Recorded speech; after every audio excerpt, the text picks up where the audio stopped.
आखिर आम आदमी को क्या मिला, जानने के लिए हमारे साथ टैक्स एक्सपर्ट्स मौजूद हैं। वेद जैन है और साथ ही हिमांशु कुमार। वेद जैन जी, पहले आपके पास आना चाहूंगी।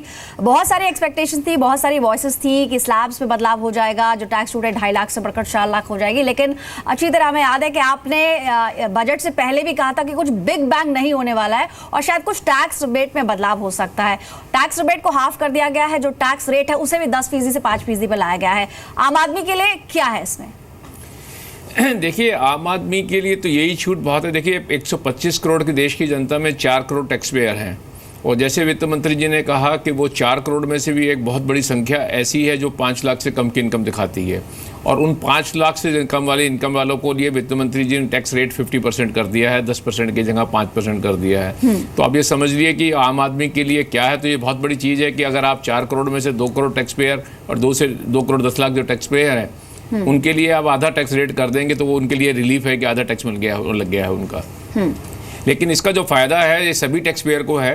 आप कितना मिलेगा ये डिपेंड करता है इनकम के ऊपर। अगर ये देखेंगे जो 10 से 5% टैक्स किया गया है और जो रिबेट 5,000 से घटा के 2,500 किया गया है, तो जो इनकम वर्ग है 3 लाख से 5 लाख तक का, उनको छूट विभिन्न तरह से मिली है। 2,500 से लेकर 7,500 फिर 12,500 रुपये तक की छूट आई है और ये छूट उनको भी मिली है जिनकी इनकम 10 लाख से 50 लाख रुपए तक की आई हुई है। थोड़ा सा जो दिक्कत आई है वो 50 लाख से 1 करोड़ के टैक्स पेयर के बीच में आई है क्योंकि उनको सरचार्ज लग गया है 10% का और सरचार्ज लगने से वो इनकम के ऊपर जो टैक्स का इम्प्लीकेशन है उनके ऊपर टैक्स की लायबिलिटी लगभग 1 लाख से लेकर 3 लाख के बीच में बढ़ रही है।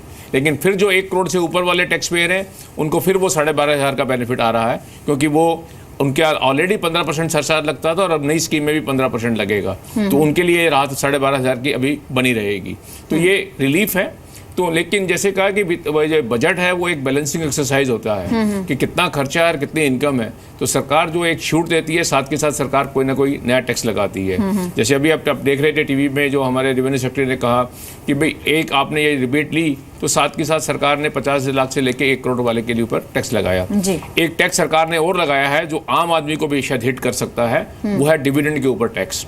लास्ट ईयर आपको ध्यान होगा कि वित्त मंत्री जी ने जब अमेंडमेंट की थी तो ये प्रपोज किया था कि जिनको डिविडेंड की इनकम 10 लाख रुपए से ज़्यादा आती है उनको 10% टैक्स देना पड़ेगा। लेकिन इस बजट में ये 10 लाख वाली कंडीशन हटा ली गई है, यानी हर व्यक्ति को जिसको डिविडेंड की इनकम आती है उसको 10% टैक्स देना पड़ेगा। और आज की डेट के मैं प्रावधान देखूं जो बजट में रखे गए हैं तो जिन लोगों की इनकम 2.5 लाख भी है 3 लाख भी है तो उनको भी डिविडेंड के ऊपर 10% टैक्स देना पड़ेगा। स्लैब 5% की बजाय 10% टैक्स लगता है। मुझे लगता है कि इसको भी कहीं ना कहीं इस एनोमली को एड्रेस करना पड़ेगा क्योंकि उद्देश्य ये नहीं है कि उनके ऊपर 10% टैक्स एक्स्ट्रा लगाया जाए। तो ये भी एक इशू डिविडेंड के ऊपर आया हुआ है। हिमांशु हमारे साथ है। हिमांशु, अगर देखें तो जो हायर स्लैब्स हैं उनमें कोई छेड़छाड़ नहीं हुई, लेकिन मिडिल क्लास को एक बूस्ट देने के लिए, एक राहत देने के लिए जो 10% की टैक्स रेट थी उसे 5% कर दिया गया है। अब इसके अलावा आपसे ये भी समझना चाहेंगे, देखिए जाए कि अगर जो सरचार्ज, जैसे वेद जैन जी ने भी कहा कि जो 50 लाख से और 1 करोड़ के बीच में जो साल है उसमें जो एडिशनल ये 10% का सरचार्ज ऐड हुआ है और बाकी जो 15% का सरचार्ज पहले से मौजूद था 1 करोड़ से ऊपर की आय पर, यानी कि कहीं ना कहीं जो सरकार की मंशा है कि टैक्स कंप्लायंस बनी रहे, ज्यादा से ज्यादा लोग टैक्स पे करें, लेकिन जो रिचर सेक्शन है यानी कि जो रईस सेक्शन है एक्चुअली देखा जाए सोसाइटी का, उस पर ज्यादा टैक्स लगाने की कहीं ना कहीं तैयारी है। आपकी क्या की ऑब्जर्वेशंस रही? देखिए, जो आप कह रहे हो एकदम परफेक्ट है। जो 5 लाख के इनकम तक के जो भी टैक्स पेयर हैं उनको बहुत ही अच्छा रिलीफ मिला। उसके साथ साथ एक और बहुत ही वैलिड पॉइंट दिया गया, जो फर्स्ट टाइम आईटीआर फाइल करेगा उसकी स्क्रूटनी नहीं होगी, बट इस किसी भी तरह का कोई इन्फॉर्मेशन या कोई किसी तरह का और भी इन्फॉर्मेशन उसके अगेंस्ट ना हो। तो ये भी एक बहुत अच्छा मतलब इसको कदम बताएंगे। इसके साथ के साथ एक और चीज़ क्या है कि जो पूरा इकोसिस्टम है उसको भी ठीक करने की कोशिश की गई। जैसे कि जो मिडिल क्लास बिजनेसमैन है उनको भी बहुत राहत दी गई है, साथ के साथ जो स्टार्टअप है उनको भी बहुत बूस्ट किया गया है। तो मिडिल क्लास से लेकर लोअर कैटेगरी से लेकर एमएसई सबको कुछ ना कुछ मिला है। स्पेशली अगर हम स्टार्टअप की बात करें तो वहाँ बहुत ही बेनिफिट दिया गया है क्योंकि आज के टाइम में अगर हम इंडिया को देखें तो 3rd नंबर पर ऑलरेडी इंडिया आ चुकी है, जो कि 4200 स्टार्टअप के साथ इंडिया भी वर्ल्ड को लीड कर रही है। यानी कि अब जो 3 ईयर्स का जो बेनिफिट था उसको 7 ईयर्स में भी किया गया। तो ये भी कहीं ना कहीं रेवेन्यू हिट कर रहा है, तो इसका कंपनसेट कहीं ना कहीं से तो करना ही पड़ेगा। ऐसा नहीं है कि अगर आप कोई रेवेन्यू लॉस करते तो रेवेन्यू कहीं ना कहीं से आपको जनरेट करना पड़ेगा। शायद ये भी एक रीजन रहा है कि जो अपर क्लास या जो 1 करोड़ के ऊपर है उनको किसी भी तरह का बहुत राहत देखते हुए नहीं मिला हुआ है। तो जो टैक्स रेट है वो केवल जो 5 लाख तक है उनको मेजर बेनिफिट आ रहा है, बाकी जो 50 लाख के ऊपर है उनको थोड़ा सा हिट, तो 10% का एक जो इस साल आ रहा है वो उनके सैलरी में कहीं ना कहीं हिट करेगा। इसके साथ के साथ जो प्रेजेंटेशन प्रिजम्पटिव टैक्स में भी जो 2% का गिरावट आया वो भी बहुत अच्छा है कि अब 2 करोड़ के अगर आपका टर्नओवर है तो आपको केवल 6% का ही टैक्स देकर प्रिजम्पटिव बेसिस पे आप निकल सकते। तो अगर ओवरऑल बजट की बात करें तो बहुत ही बैलेंस है, इसमें किसी भी तरह का कोई बहुत ऑब्जर्वेशन देने की जरूरत नहीं है कि ये, क्योंकि एक्सपेक्टेशन तो हमेशा है, चाहे कुछ भी हो जाए एक्सपेक्टेशन हमारी कभी खत्म नहीं हो सकती। अब एक्सपेक्टेशन ये भी था कि स्टैंडर्ड डिडक्शन था, तो हर चीज पॉसिबल नहीं है क्योंकि आपको रेवेन्यू को भी ध्यान में रखना है, एक बैलेंस और बहुत ही कंस्ट्रक्टिव वे में चीजों को। बैलेंस बजट रहा। मिस्टर जैन, एक क्विक चीज, जो कैश ट्रांजैक्शंस को लेकर अनाउंसमेंट्स हैं, काफी हद तक पब्लिक जानना भी चाहती थी कि सरकार का आने वाले दिनों में अब स्टैंड क्या होगा। तो ये जो ऐलान है कि 3 लाख से ज्यादा कैश ट्रांजैक्शंस नहीं हो पाएंगे, उस पर एक कैप लगा दी है, इसकी इंप्लीकेशन क्या देखते हैं आप? देखिए, इसकी इम्प्लीकेशन काफ़ी भारी है और सरकार ने जो अभी डिमोनेटाइजेशन किया था उसके स्टेप को फॉरवर्ड करते हुए अब ये रिस्ट्रिक्शन लगाई है कि कोई भी ट्रांजैक्शन करते समय आप 3 लाख से ज़्यादा का कैश नहीं ले सकते हैं। और इस बात को पूरा चेकमेट करने के लिए सरकार ने 3 डिफरेंट प्रोविजन इसमें इंट्रोड्यूस किए हैं और जिसके लिए तीनों की वायलेशन के लिए 100% पेनल्टी लगाई है।